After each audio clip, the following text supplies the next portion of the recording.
You may proceed. Good morning, Your Honors. May it please the Court. My name is Darius Asli. I represent the appellant, Walter Rusniaczek, in this appeal. You know, is he incompetent still? Yes, he is. Has a guardian substituted in this case? No, Your Honor. What are we doing here? What right do you have to be in this court when you don't have a client who is competent? I thought that we dealt with that on the motion to dismiss or to substitute, and that motion was denied. But under Rule 9.360, my understanding We're not going is- to do this for you. We're not going to order the substitution for you. I understand, but You under have to that do that rule- on your own. Under that rule, my understanding is that if the substitution is necessary, then the court may substitute it. Well, I hear an you, but appeal- we're not doing it for you. An appeal is a chosen action, right? It's just like the rights in a lawsuit, to bring a lawsuit. An appeal is property. So how can we proceed if the guardian is not in the case? Because the notice of appeal was filed prior to his incompetency, and then the filings of the briefs are incidental to the filing of that notice of appeal. So, No, Has the guardian filed anything to indicate consent to your proceeding?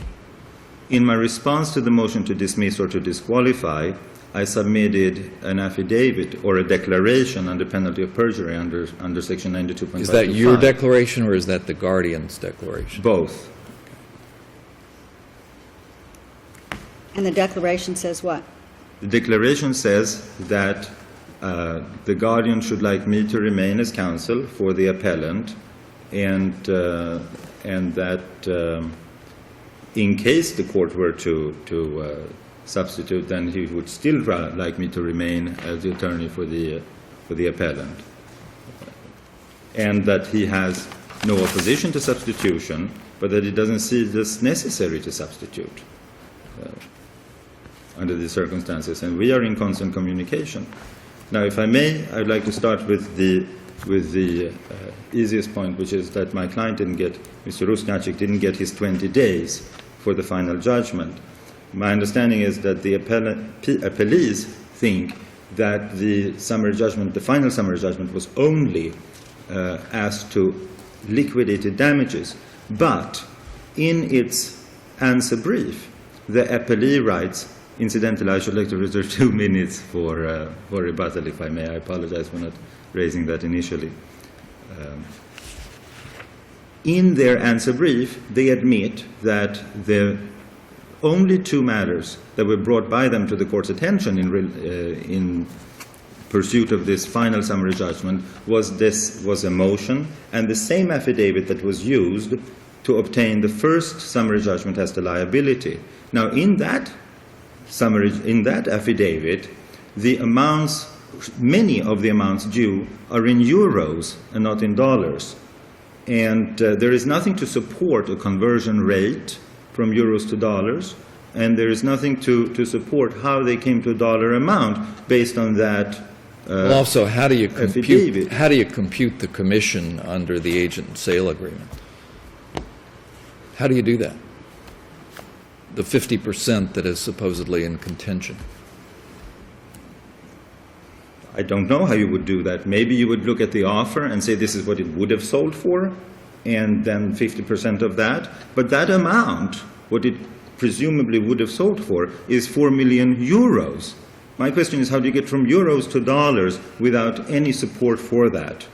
And had they submitted some support for that, then Mr. Rusniaczek should have had his full 20 days to address that. But much more important is the question of Mr. Rusniaczek raising the issues of the forgeries of these contracts under which he presumably is obligated to Tableau.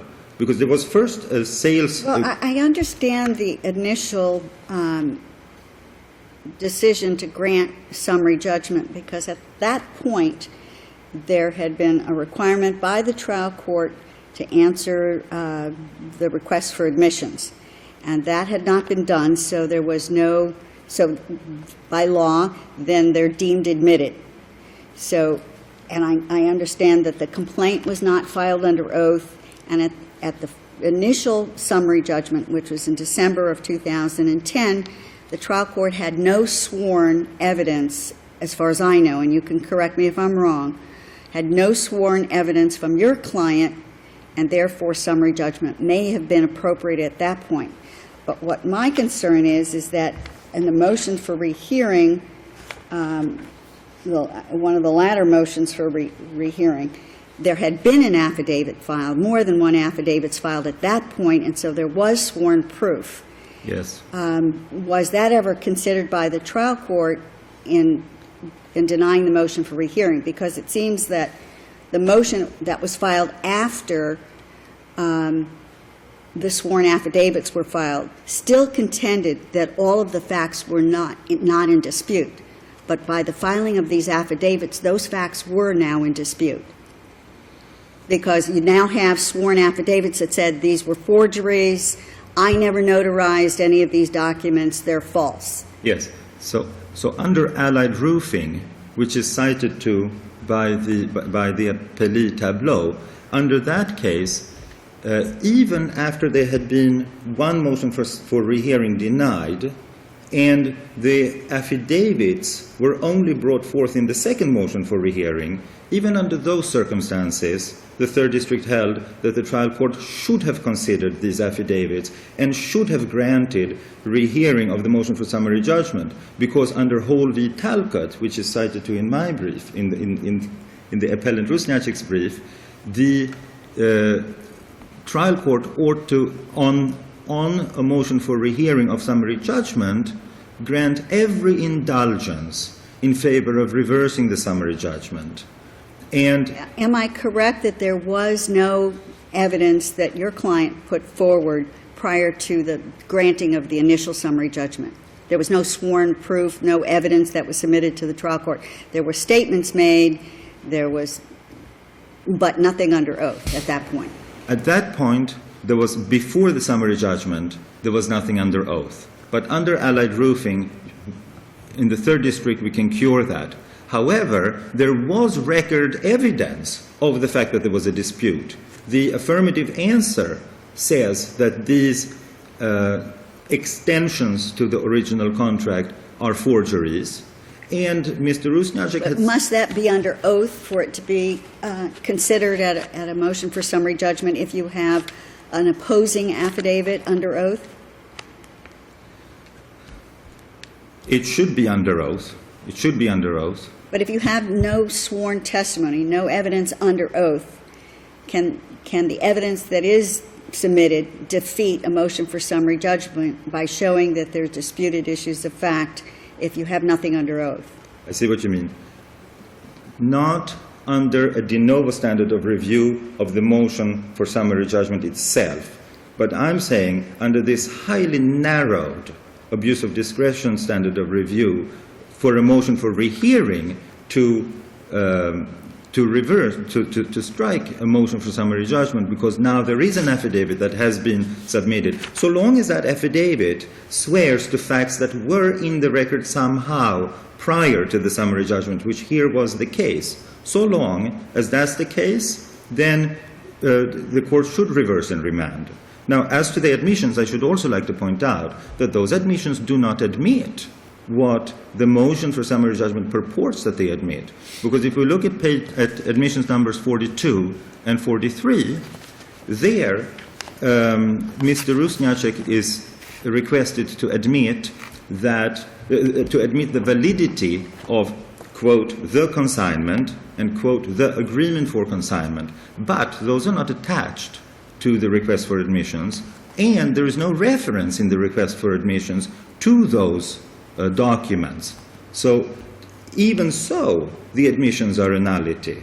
But even if they were not a nullity, we have Allied Roofing, which is cited to by Tableau's brief, and we have Hall v. Talcott, and I urge Your Honors to... Mr. Ashley, before you finish, I just completed my review of the appendix to your motion to dismiss in the Third District Court of Appeal, and there is no affidavit by the ward filed in this court that says that he wants to proceed with this appeal as the guardian of the ward. You filed an affidavit that you filed on the 11th Circuit, in which the ward says that he wants you to be his father's lawyer on the appeal.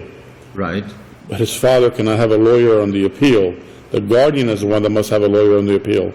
Are you referring to some other affidavit that I have missed? Well, then there's my own affidavit that I spoke with the guardian that. But there has been no motion filed in this court to substitute the guardian, correct? Correct. It's not necessary under Rule 9.360. It isn't? I don't think it is, Okay. because the notice of appeal was filed prior to the determination of incapacity, I understand your position. and the third point is that I think you were about to reserve the rest of your time for rebuttal before we interrupted you. Thank you. If it please the court, my name is Robert Stock, and I represent the Appellate, Tableau Fine Art. Mr. Stock, I don't want you to get the impression that I think this is a cakewalk on dismissal. Why is he not entitled to proceed with the appeal since Mr. Rusniaczek was competent at the time that the appeal was filed? Please don't place the burden of pronouncing his client on me. I am placing it on you at this point. I want you to answer that question.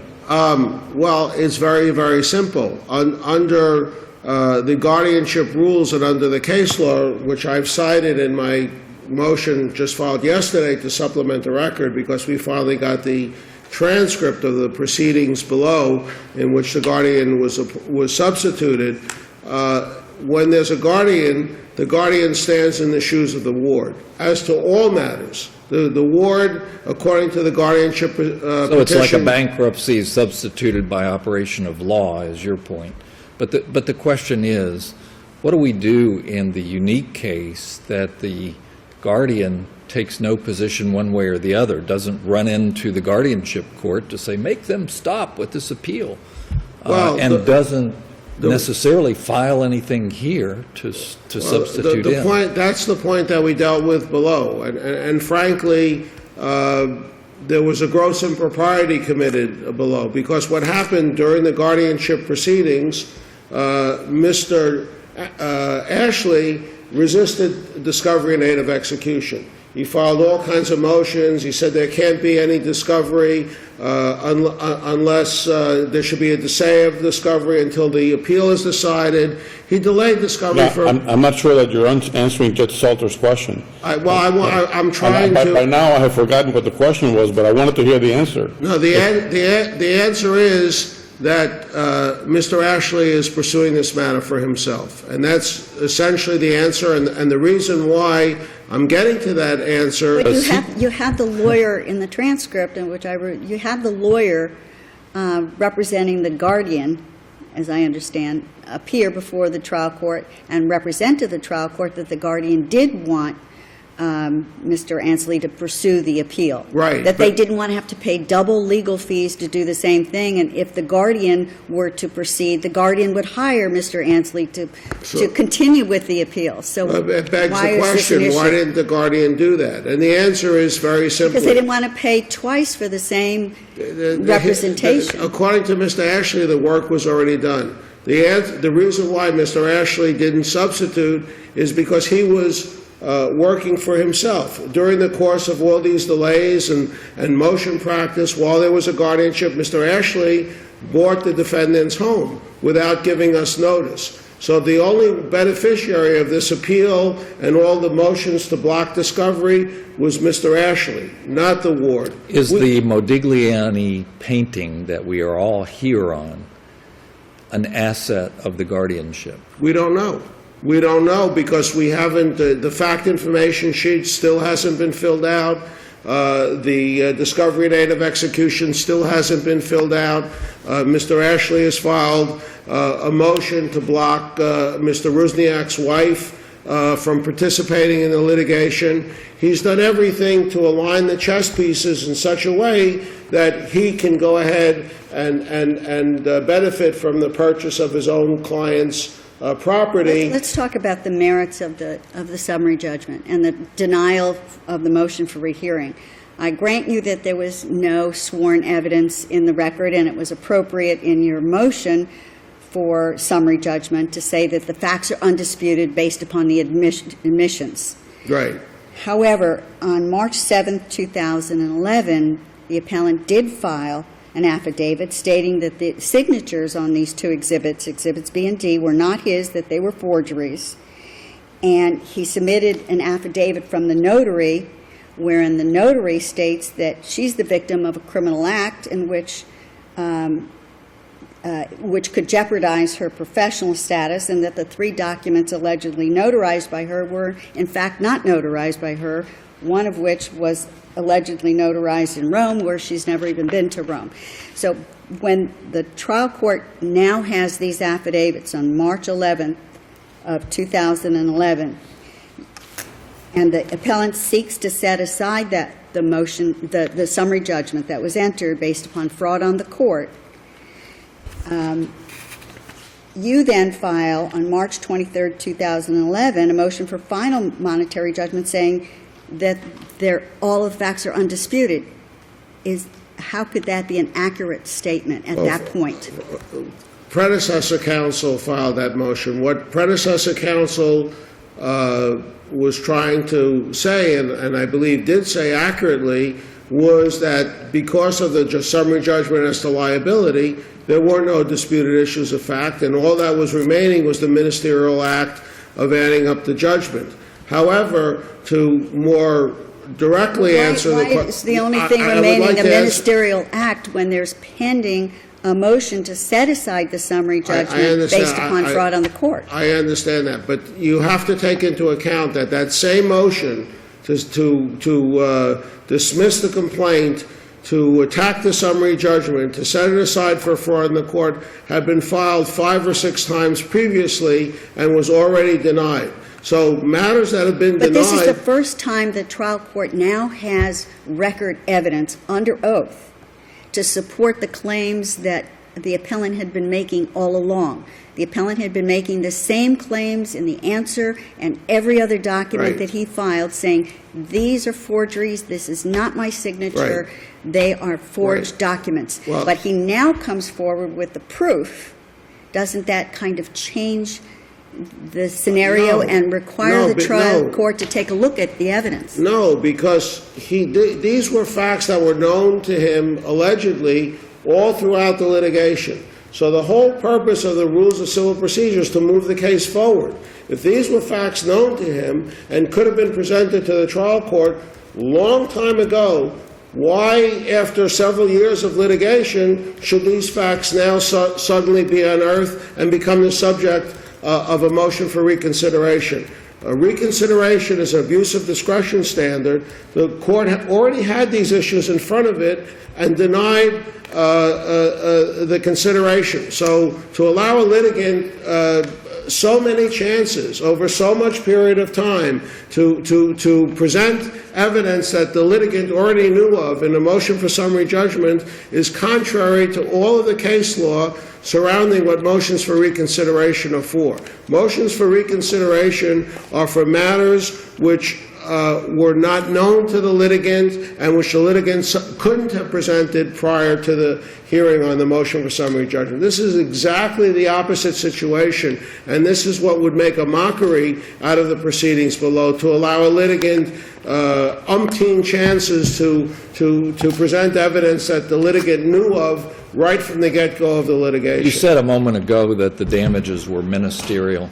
How is that so? Why do they not require both a determination that this IMT consulting offer has some validity to it? It seems to be just a conditional offer. It seems to say, I want to look at the painting.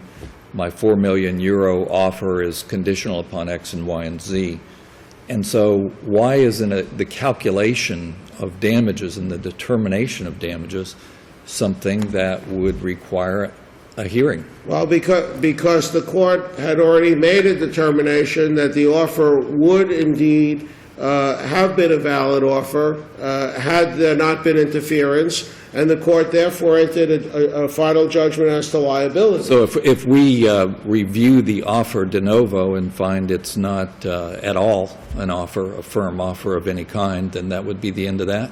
De No, novo? it wouldn't, because there was a sworn affidavit that the deal would have gone through, and that was unrebutted. All they had to do at that point was submit record summary judgment evidence to defeat the assertion that there was a bona fide offer that would have consummated in a transaction. Didn't they in fact submit some record evidence that would put that issue in dispute? Absolutely, and they failed to do that. No, when they I'm easily saying, could have. didn't they in fact submit evidence that would put that issue in dispute? I understand that, but they raised the allegations. That the buyer didn't exist?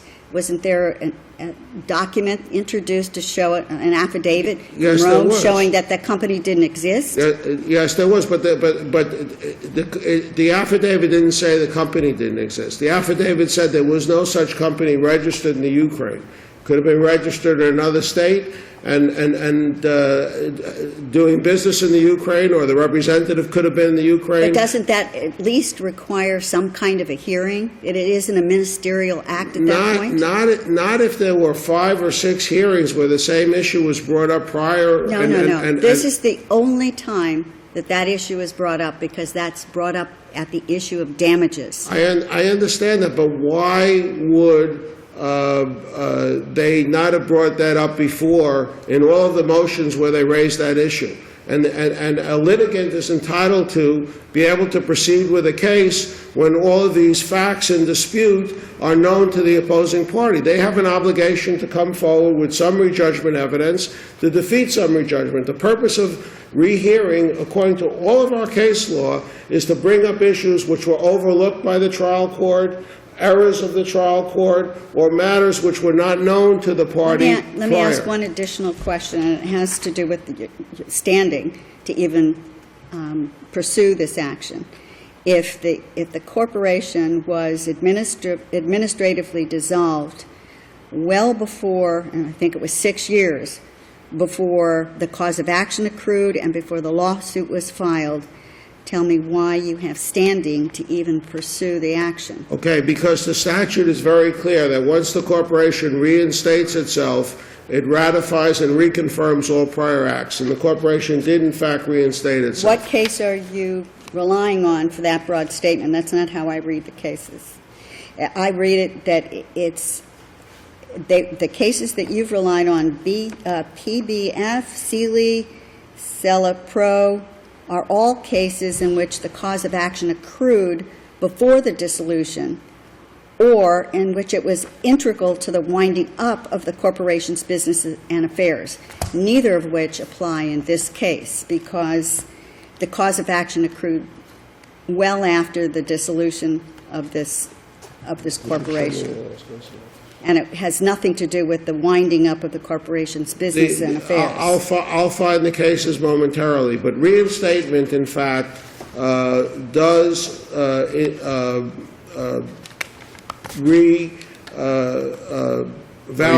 all of the actions. Secondly, that issue was waived because it wasn't timely raised. Standing can be raised at any point, even at a motion for rehearing. The case law is clear on that. Well, the point of the matter is that it's not proper subject for rehearing, and there's cases on point that says matters that are matters of public record should not be considered on a motion for rehearing. In Maynard, which is from the Second District Court of Appeal in 2009, the court specifically said that lack of standing may be raised in a motion for rehearing. Right, but if the lack of standing is something that could have been easily ascertainable from the public records, as is the case here, it's not proper grist for a motion for rehearing. What case are you relying on for that proposition? And I will provide the cases to you. Cosmopolitan Distributors versus Leonard at 470 Southern 2nd, 378. Holding that the effect of sections 607.271(5), allowing reinstatement at any time of a corporation which has been involuntarily dissolved for certain technical reasons, is to treat the corporation as though it has never been dissolved. And also Allied Roofing versus Venegas for the same proposition at 862 Southern 2nd 6. That's one of the 3rd District Court of Appeals cases reported in 2003, holding that an administratively dissolved corporation's filing of an annual report reinstated the corporation nunc pro tunc to the date of dissolution, and that the corporation could foreclose on a construction lien, although it had never been dissolved. And that's a case in which the litigation was filed after the dissolution, in fact. So they're trying to essentially evade liability based upon a technicality. The statute 607 is designed to assist the state in obtaining franchise fees, not to assist the litigant in avoiding contractual responsibilities. Once those fees and penalties are paid, the corporation exists as though it's never been dissolved. So therefore, that argument on itself is unavailing. Thank you. Mr. Ansley, I'll give you 2 minutes on rebuttal. Thank you. I'd like to correct a mistake. I've been referring to Allied Roofing in the past few minutes. I meant to refer to AC Holdings. That's the case I meant to refer to. AC Holdings says that that when the affidavits were filed together with the motion for rehearing, and all they did was swear to facts that were in the record before, then that's all right, and that's enough to defeat the summary judgment on a motion for rehearing. That's AC Holdings. I apologize, I was referring to Allied Roofing. Cosmopolitan is a case where the corporation was dissolved on December 5, 1978. It was reinstated on December 28, 1981, and then suit was filed on December 10, 1982. So of course that was all right. It was already reinstated. That's completely different from what's going on here, where the corporation was dissolved for 6 years prior to entering into the alleged contracts, and then for another, I don't know, probably 2 years before it finally reinstated after final judgment. And that's all I have to say on rebuttal. Thank you very much. Thank you. Thank you. All rise.